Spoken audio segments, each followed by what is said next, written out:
he gave this acronym, and the light bulb went on. I just knew. I was like, that I will use that for the rest of my life. And since then, I've probably taught it 100 times.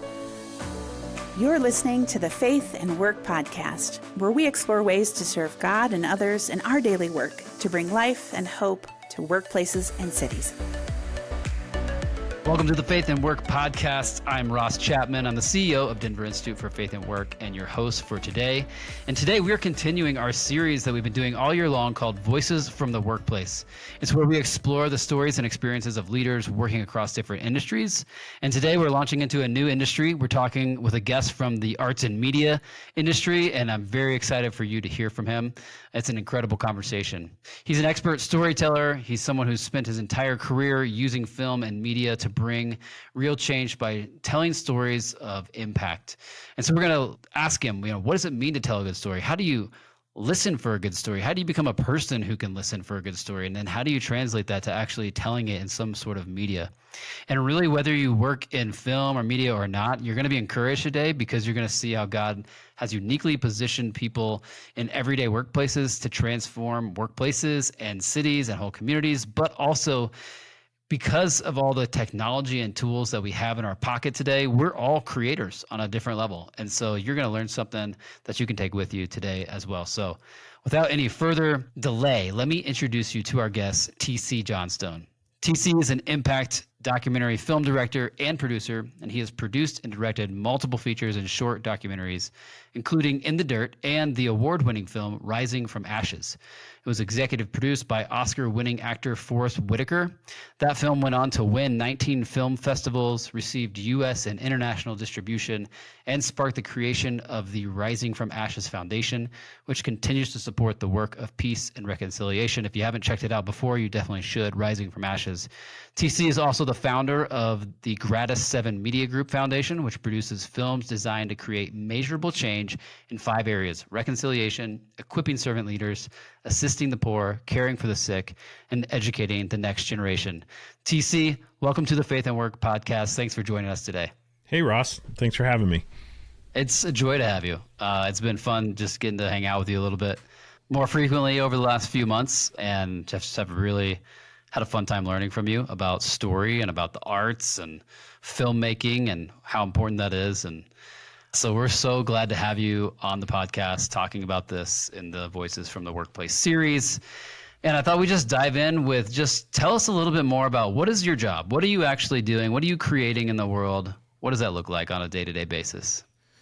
Yeah, I'm an impact documentary filmmaker. So it's a little different than just making documentaries. So our goal is to move audiences, to entertain them really well, to inspire them with a good story. Usually we educate them on something that they might not know the specifics about, but ultimately it's to help audience move from viewer to participant, to participate in a larger story. Well, I have watched a couple of your films, and I would say you've nailed it. And I think figuring out how to go and live after watching one of your impact documentaries is a challenge, and it's nice to do it alongside others. Okay, so tell me, have you always done this? Give us a little bit of your background. How'd you get into this work, and how have you come to see it as kind of a place where you're integrating your faith in your work, or do you see it that way? Do you call it ministry? Give us some frame of reference from how you got to where you are. Yeah, I was on staff with Young Life up in Steamboat, Colorado, and I met a guy named Ryan, and he wasn't interested in Young Life, but he wanted to make movies, and I'd bought a video camera, and the technology had changed to digital. But then he said, hey, help me with my senior project. So I didn't really know what that meant. So I drove to the Tattered Cover in Denver, the bookstore, and bought basically the entire rack of books on filmmaking, and came home, read them all, and bluffed my way through that. And he said, well, I don't know either. So this all works, because we were good friends, and we helped with the senior projects, but we had to write this script on, that was what we realized. You have to have a script. It's a blueprint for anything, just like building a house. And next thing you know, he pitched this idea. He said, why don't we just make it? So the short version is we spent 28 days, 18-hour days with 130 high school kids and made a feature film that's been shown twice, because it's really awful. So it's been shown. We had to show it to everybody because they participated in it and put their blood, sweat, and tears in it. But then the second time that was my 40th birthday present he gave me, was to have a whiskey and watch this movie. Oh my gosh, that is so funny. Everybody else left after about 10 minutes because it was so bad, but we got a good kick out of it. So, but that's how it got started. Is I realized that in that process, film was, the journey was as important as the destination. And then I'm dyslexic, so when we started doing scripted stuff, it was a real challenge. And then I realized that doing interviews and talking with people and observing their life and then using cinematic tools was a great way to tell stories. And so next thing you know, I found myself in this documentary world. And as my friend Sean has said, in the last 25 years, the camera has really been like a backstage pass to the world. And, it's taken me to 63 countries, and there's tons and tons and tons of stories we've done over the years, but it's a tool for transformation. It's a vehicle that I've been able to use to kind of do something bigger than myself and to be able to share the things I'm seeing with people that may never go there or see that or hear that. It's been fun. I mean, I really love what I get to do. Well, that is really cool. And, as you're talking, it makes me want that for everybody's work, right? To be able to see it as a tool for transformation, to have an impact on people's lives. And you're actually largely telling stories of people who are doing that, some through their work, not exclusively that way, but I just watched a recent film and it was all about somebody's work and how it was just so transformative in a community. And I just think that's an incredible opportunity and perspective that you get to have. And I'm curious, if we just think about the arts, you've developed an ability to see something beautiful and to be able to share that with people in a way that maybe they hadn't seen it before or heard it before. And just talk to me a little bit about your thinking behind that and how your faith is informing that, how you're actually creating something, you've got intention behind it. What have you learned through the years doing that and becoming an expert in it, 63 countries, telling all these stories? How does that play out in the actual creation of the art? I think early on what I realized is that faith has a language to it, and depending on what area of the country you're in, they're better at this inclusive language that, when I became a believer at 18 through Young Life, I started a relationship with Jesus. And then all of a sudden I realized there was all these words that people had that I was like, this is like this internal language I don't understand. And over the years, as a filmmaker and a storyteller, I've learned that those words are the same words that everything else has. So it's when you have somebody says, let me share my testimony, all that is a life transformed. And so I got really addicted to that side of it, where when people change, when something happens in their life that allowed them to see the world differently, and that their behavior and their heart and head connected for the first time, the plug went in the wall and there was power to it, and they saw something that made them come alive. That's when the game was on, is it? Because you could see it. The difference between film and everything else is, we always use this term, show me, don't tell me, is a great documentary. I mean, we communicate in over 700 different ways with each other. One's verbal. So I can tell a story without anybody telling me something. What I've found is in the faith genre, people like to talk a lot. And it's sometimes when we see a story, I can tell you, oftentimes they don't ever have to say a thing, because I can just see it in their actions, the way they walk, the way they sit calmly, the way that they communicate. So my job really is just to observe people. And now it's just, you just never stop doing it. It doesn't matter if it's a person at the grocery store. So you can look around his room and a table, and that's kind of where there's something intriguing with people who have a deep connection with their faith. And that's where I think I don't wear that as a badge. I'm not a Christian filmmaker, because I would give up basically my market share in a lot of ways. Mm-hmm. People, they put a context and say, I think now you're going to tell me what you believe. And I just say, no, I just want to show you what somebody else, how they're living it out. That's a different context. Well, I love that you said that. And it makes me think about a couple of things. One is I actually had the experience of being an executive producer on a few short films before I moved to Denver. One of the things that I said, you're going to love this, TC. One of the things I said to the writer and the filmmaker, because I was like providing some vision and the budget. That's like the executive producer role, apparently. Yes. And so like they don't really rely on me for any artistic value. And so I was like, I wonder if we should put like a message at the end, like put something up in the words at the end of the story so that we give people something to think about. And they were both just like horrified. They're like, we cannot do that. Like that's the antithesis of what we're trying to create. We're trying to create an opportunity for people to feel like they need to think about it. And there's some unresolved tensions from the story. And that we want them to place themselves in the story and multiple characters potentially and start to think about that. And it was such a huge learning moment for me. And I loved it. And we've talked a little bit about that, but it reminds me of Jesus's parables. I just met with a church today and we were talking through how like the creator of the world, the Son of God, decided to spend like 2 decades just taking the stuff he made out of nothing and making new stuff with it. And that was like really, really profound. But he's creating with what he has made, and he's going out and doing this for 20 years in an obscure place, doing just like work no one knows about. That's like the crazy thought. Well, if you just think about his parables, like over 80% of them are from the workplace context, and it's because he actually lived it out. And so much of the parables is exactly what you're talking about. So has that been something that has been like you've noticed that, and so that has informed your storytelling, or is that something that you've noticed just being an observer of humanity? I'd say both. I think in the last 15 years, I've learned, podcast and spending time in community and going to conferences and all this stuff. It's great. It's really helpful in that. But the gold mine that's sitting next to me every morning is this book and the scripture. If I can take the time to stop my brain from moving so fast and the to-dos and everything else and just be still and calm in the scripture and to visualize and to see what he's saying. And then all of a sudden I started seeing the story is all there. The principles are written in scripture. And it probably took me 15 years of learning the craft of storytelling and the art of filmmaking. And then I started realizing that I needed to have my personal philosophy on it and where was I getting this stuff from. And then as we started building those frameworks, as far as people would hear us say something or do something and they didn't know where we were getting it from. And then they asked me to start teaching it, which is kind of why we started Doc Film School. And other thing is as filmmakers were wondering, where are the principles behind this? And ironically, people weren't been opposed to scripture. They just don't want to be told that's what they have to believe. Mm-hmm. Yeah. And so they don't mind that, a lot of people that we hang out with and, the markets that we run in, we've had films on Netflix, we've had all that stuff, but at the same time, I kind of run in the middle ground and people don't care that I'm a Christian. They're just going, just don't tell me that's what I have to think.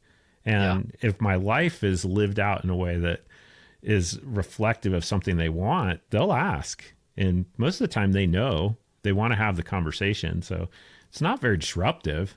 And I love those scriptures where it says, Proverbs is where I really enjoy those because they're very simple, whether it's leadership or hard work or any of those things where it just says, if you do this, I'll do this.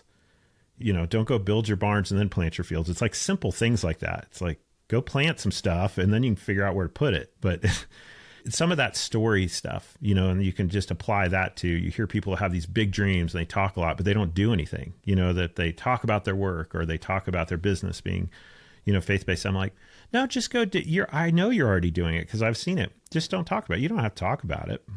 Wait till somebody asks you to do a podcast. Well, actually, Peter writes and he says, hey, always be prepared to give an answer for the hope that you profess, which assumes somebody's asking you a question. And I think that's what you're suggesting here, but it's also based on how well you're telling the story and your commitment to doing it with excellence and competency and honesty and just the sincerity of saying, I want to tell this story as well as it can be told.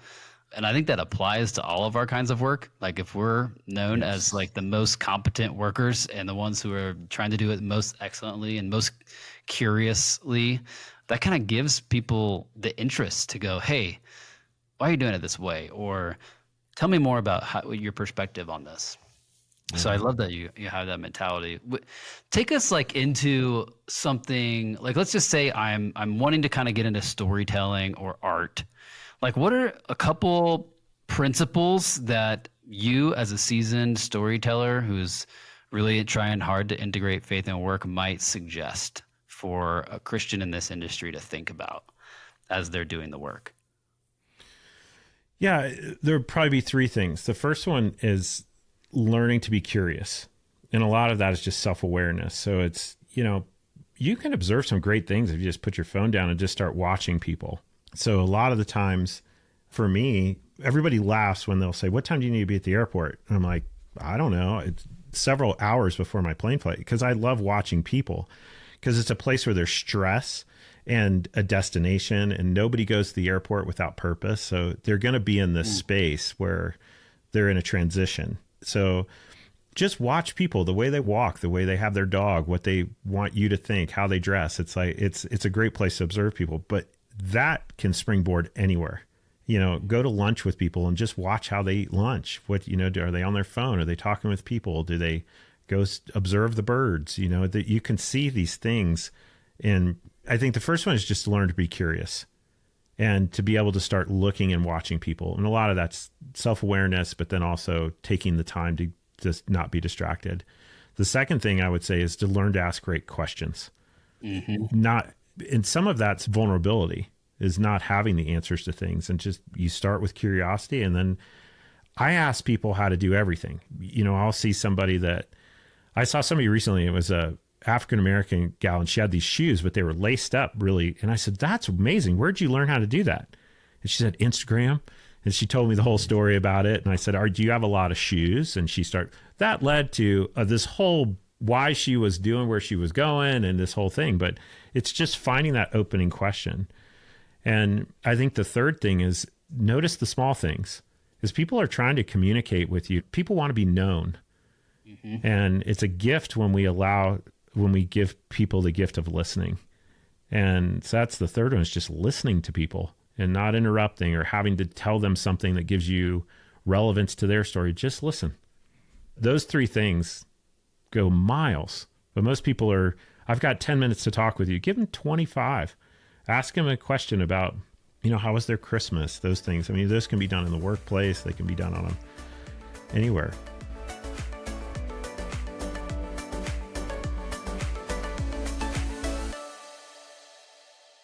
Hi, I'm Ross Chapman, CEO at Denver Institute for Faith and Work.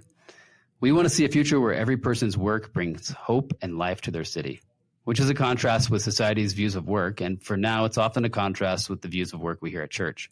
That's why I'm excited to share with you that we are currently in the midst of our FOR campaign. That's the FOR campaign, meaning this is a vision for the future of work, workers, church, and cities. Like you, we've noticed a lack of accessible, biblically grounded, and excellent vocational discipleship opportunities. This gap is causing many to have an anemic or a lifeless vision of their work. Vocational discipleship can come from many places in your life, such as this podcast. And as we seek to expand those opportunities with high-quality content over the next 5 years, our aim is to help 100,000 people recognize and affirm their daily work is central to joining God in His vision and work to make all things new. If you've been encouraged and discipled by thoughtful conversations that you hear on the Faith and Work podcast, or if your life has been shaped by Denver Institute in some way, I encourage you to help advance this mission through the way you work and by giving. Will you consider a one-time, quarterly, or monthly gift to support this work? If so, visit the Give page at denverinstitute.org to get started.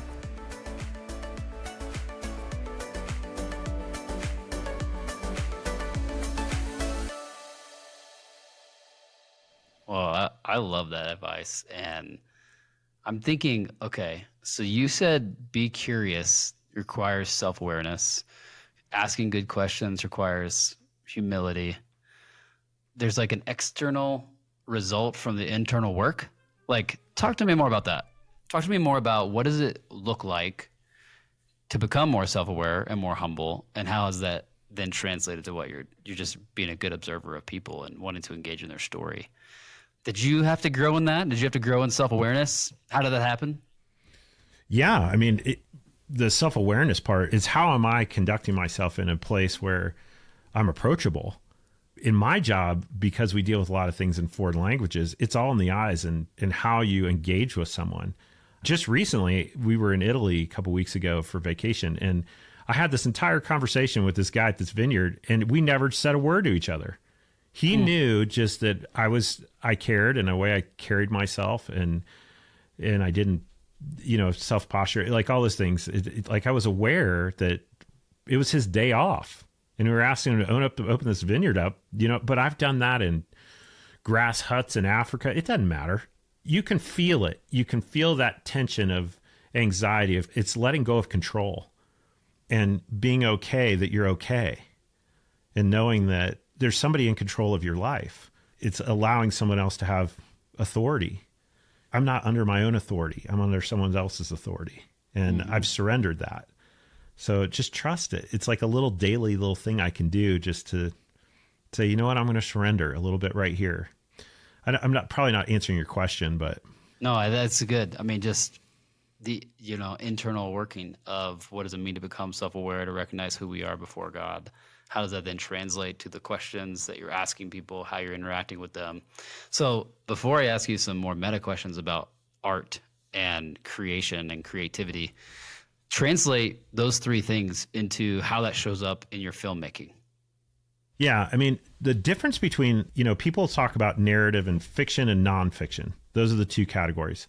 So fiction is something you write and you hire actors and they say the things that you've written on a piece of paper, and they have facial expressions, and you tell them where to put their feet and where to place their body in a frame. Documentary is no different. It's you're following somebody, but you don't have control over them. I'm just taking a risk that what they're going to do in their daily life. And I have some variables of time, space. I can calculate what's going to happen, but ultimately I don't know whether they're going to laugh or cry or what's going to happen, or they're going to say something that's interesting. And kind of going back to what you're saying is that we call them the internal versus external conflicts. Is we teach this stuff. It's you have external conflicts, and what we found is a lot of times young storytellers will tell external conflict stories. You'll see it like a men's Bible study. It's like, how are you doing? Well, my aunt's got cancer. That has nothing to do with you. That's an external conflict. We got in a car wreck. It's when somebody says, I've really wanted to slow down drinking. And it is really hard at night because I get home and I'm tired, and that's a great place for me to relax. And I don't want to do that. Or I haven't mastered the morning, is I really have a hard time getting out of bed and spending time with Jesus, where I know that's the start of my day. Those are internal conflicts. Like those are interesting. Is to be an interesting person in the room is to share internal conflicts. People know you're not hiding. That's right. Wow, that's good. See, I love that. So we're watching that. That's all I do all day long is watch that stuff. It's so when I interview somebody, or how are they answering questions? And I'm like, this guy's never going to break. And most of the time you start to see that people that hide behind external conflicts, they're scared or they're insecure in who they are. And I want to have empathy for that, because not everyone is at a place where they have those tools to be able. So now I've got an opportunity to encourage them. And we'll talk about some of that in a minute if you want. But that's where my faith in my work really started to hit, is that I started to get these tools by learning how to tell stories that allowed me to care for people and ultimately to love people in a genuine way. And whether it was with words or my actions, where I could start to, and so then filmmaking became a lifestyle. It was no longer just a job.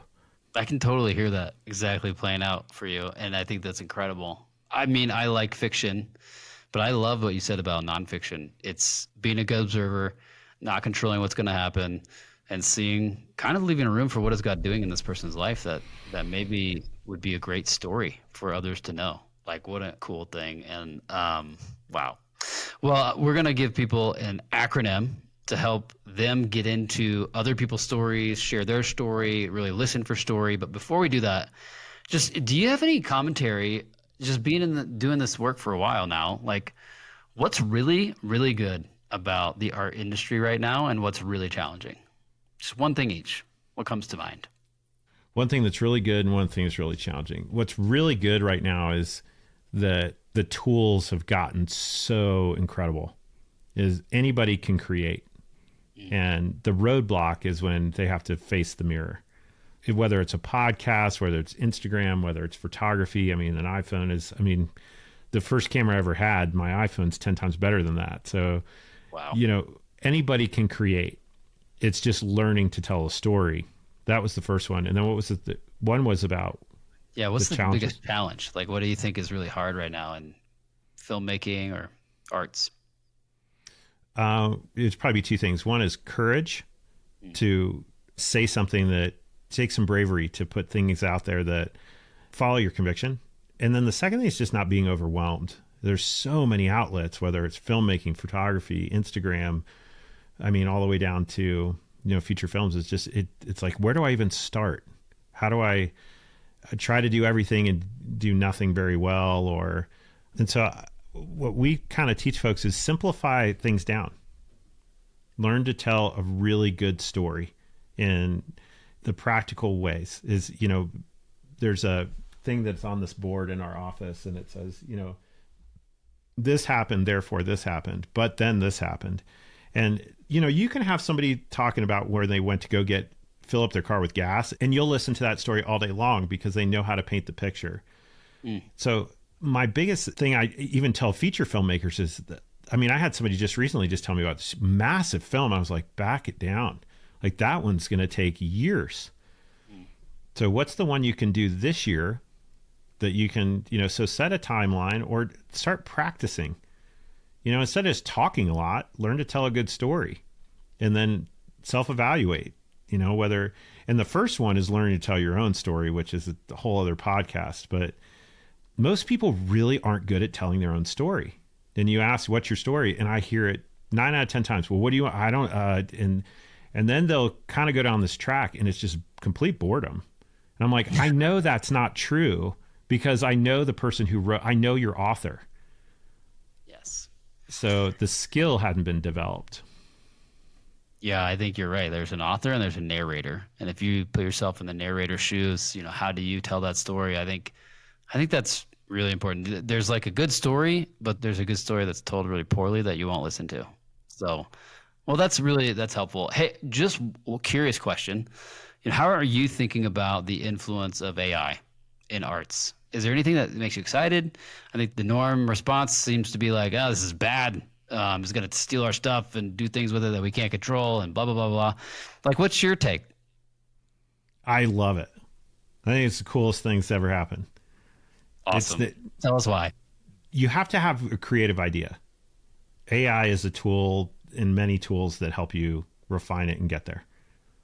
It can help you get there, especially being dyslexic. With filmmaking, you have to, it's the elephant in the room nobody will talk about. You have to be a good writer because it's the first place that somebody experiences what you're trying to say. And most filmmakers, they have this big aha thing in their head, but they can't explain it with words. They can't put it on paper, and they get stuck and discouraged and feel lonely. And it's an awful space. And AI has really helped with that. But now it's taken a bunch of jobs, which is very interesting as far as, poster designers or, I just had a interview that I did and there was a bunch of birds in the background. And I just talked to my sound guy and I said, hey, can we shoot this in here? And he goes, you absolutely can. And I sent it off and they remove all the birds. So wow. The ramifications as a filmmaker, I could tell you 50 things like that are just, it's wonderful. It's a great time to be a creative. Well, I'm glad you said that. And I think that's exactly what we said earlier in the conversation was, this is a tool for transformation. And I think as the world interacts with artificial intelligence, that's one thing that we would want people to think about is how this is a tool for the transformation that God wants to see in people's lives and in his world. And that's really what all technology should be, right? Well, I'm curious from your end. You work with businesses across the board. What are you feeling and what are you seeing? Well, I see a lot of anxiety around the uncertainty of what it will be in the next few years. And I think there's a lot of excitement and there's also just a lot of fear. We actually had somebody ask me at an event, came up and said, it wasn't asked, it was more an observation. It was just, hey, I'm not really sure my employer is going to recognize my humanity as valuable. And that was a scary, scary statement. All the way to, I can do a better job in my work because I have more powerful tools. And that's going to allow us to create better products and services. It's going to allow us to take care of our employees better. So there's just like across the board differences. But yeah, it's a moment we're all kind of sort of holding our breath and waiting to see what is this actually going to look like. But I'm grateful for your perspective on how it's impacting the arts. It's just, hey, a tool. It's a really powerful tool. It allows all of us who are kind of made in the image of the creator to be more creative. I think that's very cool. just like everything, all tools can be put to use for the wrong things. So that's also, it's a powerful tool for creativity. It's a powerful tool for decreation in some ways. And so Christians should lead the way in demonstrating a way to make it good and not go wrong. So we'll see how it plays out.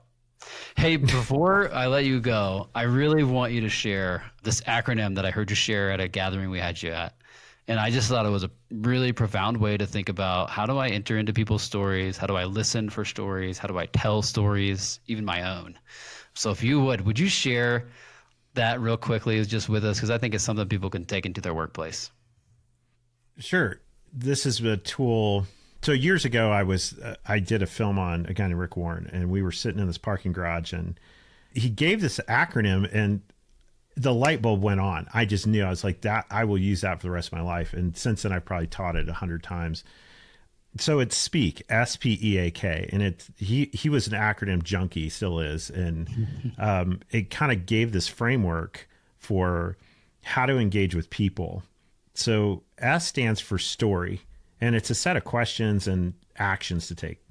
So S is for story. So whenever I meet somebody, I'll just ask them what's their story, and 9 out of 10 times they won't know how to answer it. They'll say what part, and I just don't say anything. I just let them.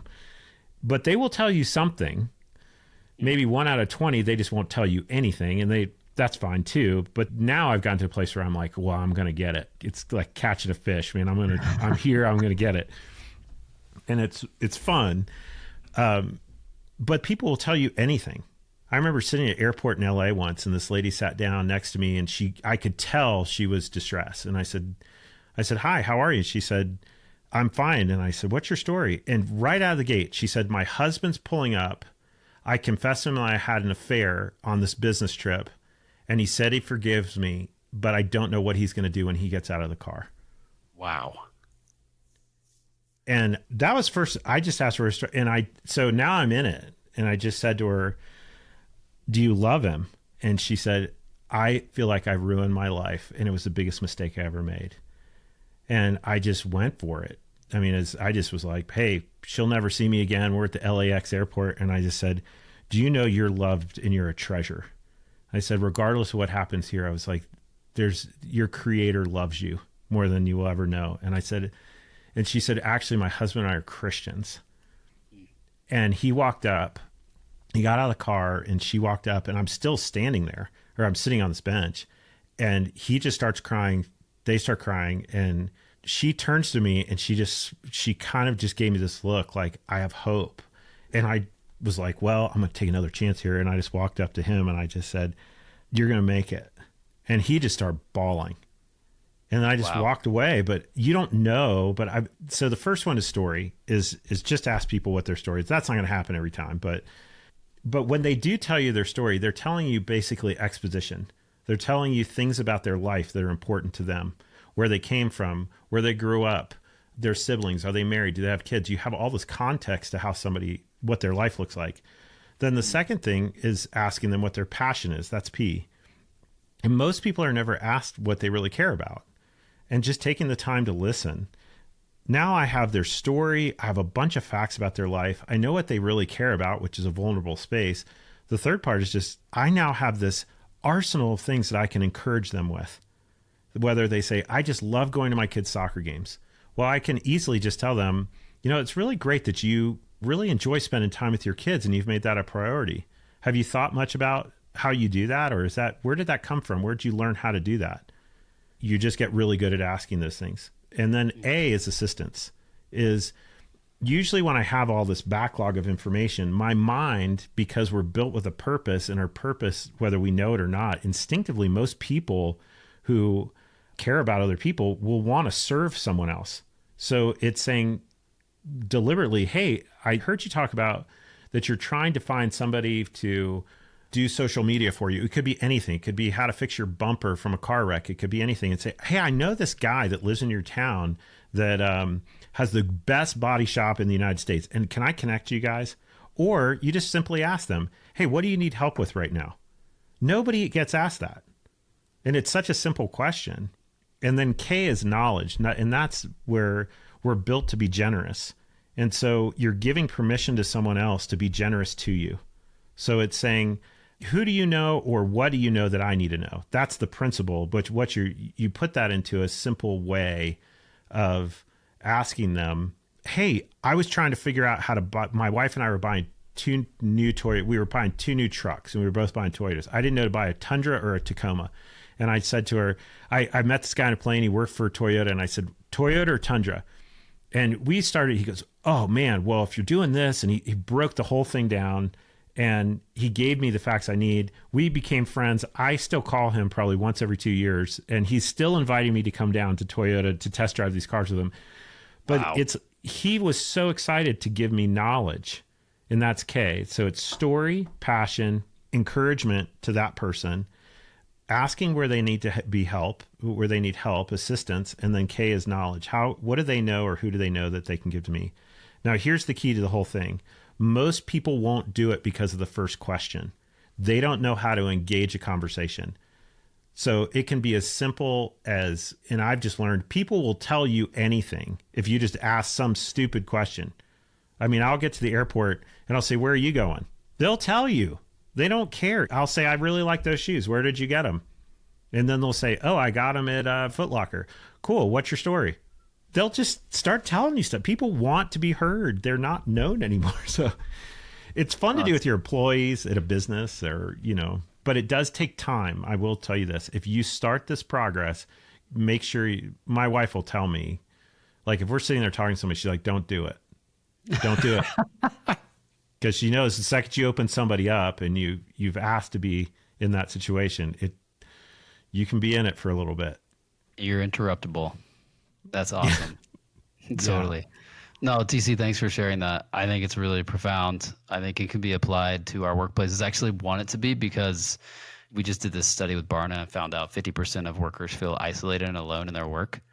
Really? And yeah, 50%, which matches the national number as well. So people are just taking that loneliness that they're experiencing, bringing it right into their workplace.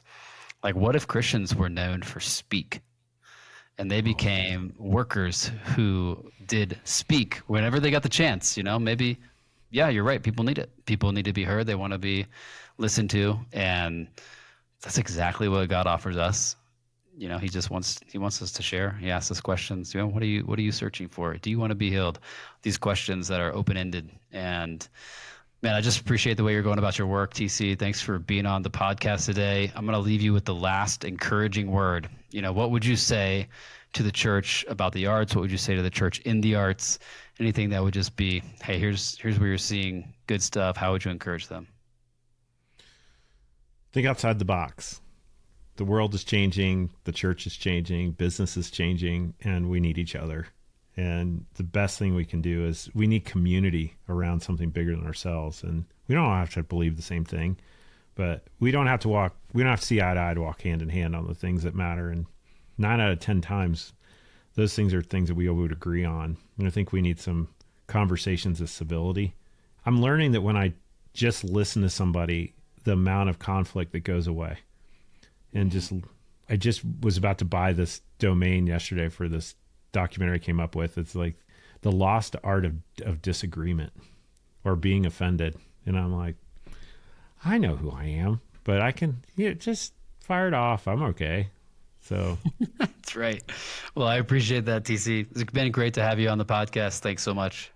Yeah. Hey, Ross, one thing I just want to say, one of the pieces of this podcast, or what you all do in your work, is it's so unique because there's just not many spaces to be able to figure out this dialogue. And the workplace it's tricky to navigate. And I just really appreciate the work that you all do. Thanks for saying that, man. Appreciate it. Well, if you're like me, you're leaving this conversation with TC thinking about this acronym that he just left us with, SPEAK. So I just want to challenge you to maybe try it this week with a coworker. Maybe it's a customer, somebody who you've got a chance to just ask them what their story is, and then jump into their passions, to encourage them, to find out ways you can assist them, to learn what knowledge they have that might serve you well, who they know or what they know. What a cool way to just dive into the stories that God has put around us. So that is my challenge for you today. That's one way you can certainly integrate your faith and your work. And of course, it's clear that people need this kind of interaction from their coworkers. So you could do that today. And so if this conversation sparks something for you, we encourage you to share it with a friend. We'd love for more people to listen in and be encouraged in this way by what TC has said. And then a couple other tools that in addition to what you can find on our website, denverinstitute.org. Two, I want to make a special point about ways to just continue learning. How do I just take what I believe to be so true and essential in my life into my everyday work? First is to join us at Women Work and Calling. It's our annual event. It's on November 7th, which is a Friday. It is our largest event of the year, 22 host sites and a location right here in Denver as well. Love for you to jump in and be a part of one of those gatherings and learn from one another. And then we've also relaunched our fellowship. Our 5280 fellowship has gone from a 9-month program to a 5-month program, from a $3,000 cost to a $1,200 cost, and that is all in an effort to make it more accessible. So if you are right here in Denver, we'd love to have you participate, even if you're in Boulder or Fort Collins or Colorado Springs. We'll work with you on figuring that out. And then if you are in a different city listening in, just check and see if your city has an Institute for Faith and Work or an organization like it, because they may have a similar program, and we'd love to help you connect with them. If you've enjoyed this episode of the Faith and Work podcast, please subscribe, leave a review, or share it with a friend. The Faith and Work podcast is produced by Denver Institute. We believe that when Christians work faithfully, the world will taste the hope and life that Jesus provides. To learn more or to make a financial contribution, visit denverinstitute.org.